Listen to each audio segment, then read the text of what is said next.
Assalamualaikum warahmatullahi wabarakatuh. Halo teman-teman, perkenalkan nama saya Ruhul Aini dengan NPM 20238600044. Saya kelas 1 STKB jurusan PGSD. Mata kuliah Perkembangan Peserta Didik. Dosen pengampu Sulistianingsih MPD. Saya akan membawakan materi tentang asas-asas bimbingan konseling atau biasa disebut PK.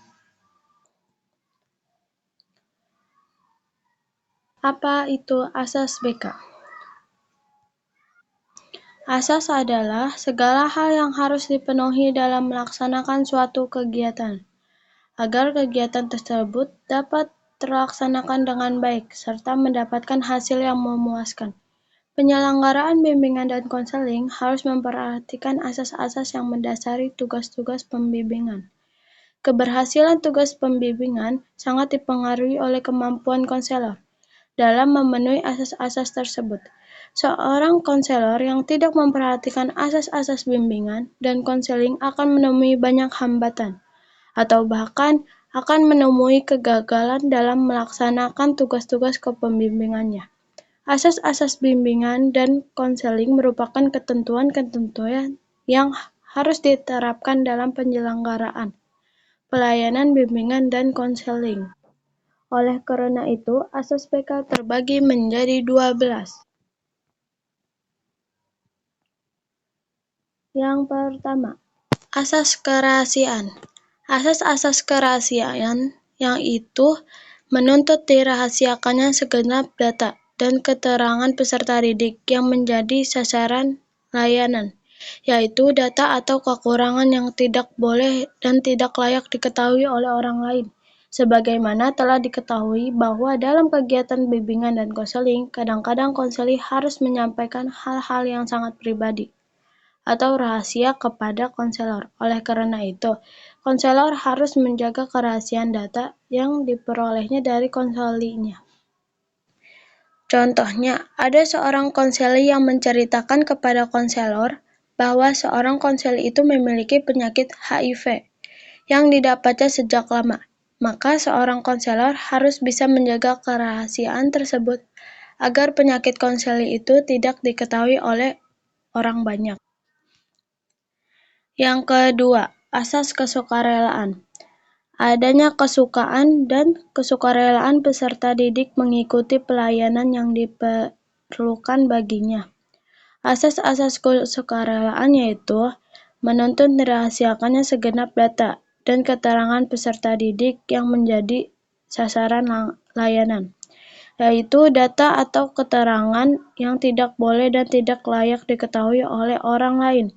Sebagaimana telah diketahui bahwa dalam kegiatan bimbingan dan konseling, kadang-kadang konselor harus menyampaikan hal-hal yang sangat pribadi atau rahasia kepada konselor. Oleh karena itu, konselor harus menjaga kerahasiaan data yang diperoleh dari konselingnya.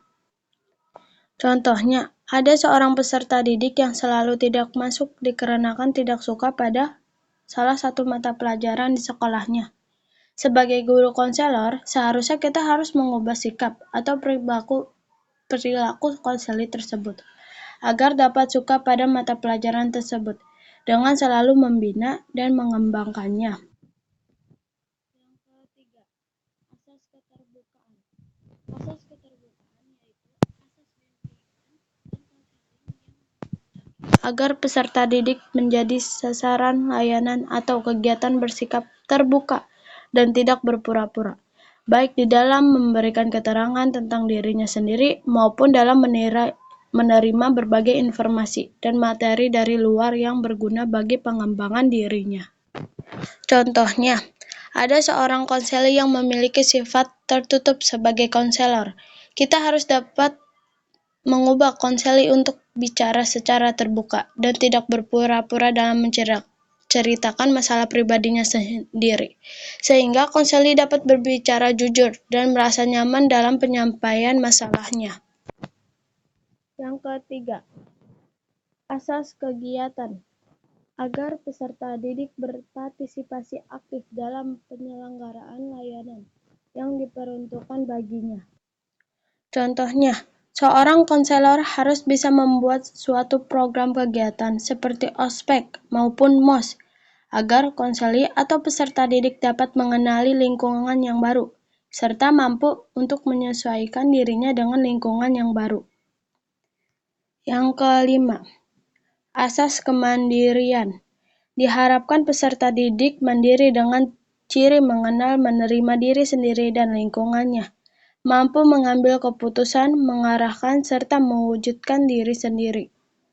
Contohnya, ada seorang konseli yang cacat fisik datang pada kita. Dia menceritakan bahwa dia tidak memiliki semangat untuk meluruskan hidupnya. Sebagai konselor yang profesional, kita harus bisa menumbuhkan rasa semangat hidup dengan cara memberikan pemahaman agar konseli tersebut mengenal dan menerima dirinya dan lingkungan, dan mampu mengambil sebuah keputusan agar konseli tersebut menjadi dirinya yang mandiri. Yang keenam, asas kekinian, yaitu permasalahan peserta didik yang dilayani dalam kondisinya sekarang.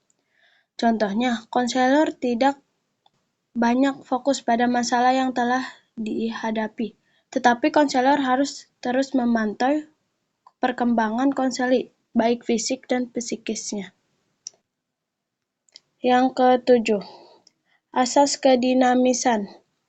Asas kedinamisan yaitu asas BK yang menghendaki agar isi layanan terhadap sasaran layanan yang sama kehendaknya selalu bergerak maju, tidak menonton dan terus berkembang serta berkelanjutan sesuai dengan kebutuhan dan tahap perkembangannya dari waktu ke waktu. Keberhasilan usaha pelayanan, bimbingan dan konseling ditandai dengan terjadinya perubahan sikap dan tingkah laku konseli ke arah yang lebih baik.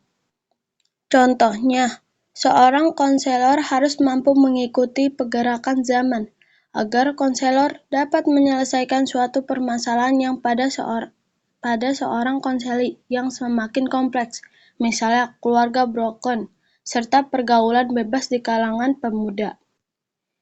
Yang ke-8, asas keterpaduan. Asas keterpaduan yaitu asas BK yang menghendaki agar berbagai layanan dan kegiatan BK, baik yang dilakukan oleh guru BK atau konselor maupun pihak lain, saling menunjang harmonis dan keterpaduan. Contohnya, seorang konseli melakukan kerjasama dengan psikologi seks maupun dokter kandungan dan mengundang ke sekolah untuk memberikan pemahaman kepada peserta didik di sekolah agar konseli atau peserta didik memiliki pengetahuan dan pemahaman yang lebih jelas tentang seks, upaya mereka tidak terjerat dalam pergaulan besar. Yang ke-9,